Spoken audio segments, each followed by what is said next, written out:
Engagement is not always unsuccessful. But when it doesn't work, it is time to admit it and move on. Moreover, engagement is always more successful when it is launched from a position of strength. The United States has a long history of encouraging democratic ideals, and there is no reason not to pursue that approach in relation to Iran. No reason to distinguish Iran from others like Egypt or Libya in terms of strategic significance or in circumstance.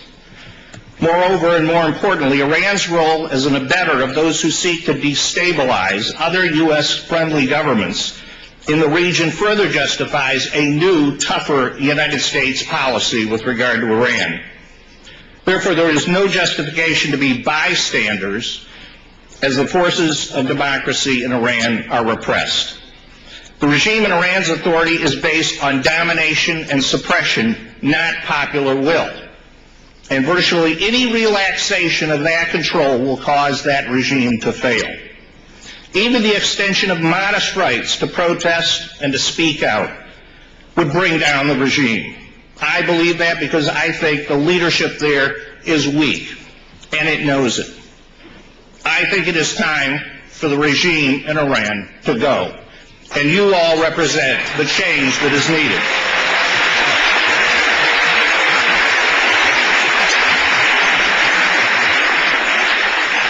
Particularly distressing are the circumstances at Camp Ashraf. Simply put, the United States has a moral obligation to protect the people there. The facts on this are all very clear, and you know them. The place where the Iraqis want to move the Camp Ashraf residents is not another camp, as proposed. It is a virtual prison. In the proposed new location, residents will apparently be denied access to lawyers, be denied unlimited access to health care, be denied freedom to receive family members, be denied access to their own property, and be denied the freedom to leave that camp. And yet they call this facility Camp Liberty. I'd like to know what they would term a camp that was called Camp Detention. Simply doesn't make sense. And if the United Nations believes that what they've entered into here is correct, they should be ashamed of themselves that they have approved this location.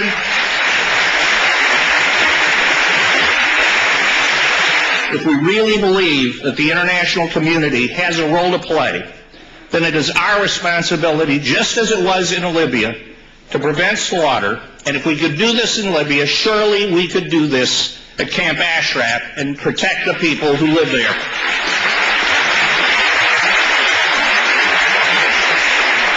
All I can say is this.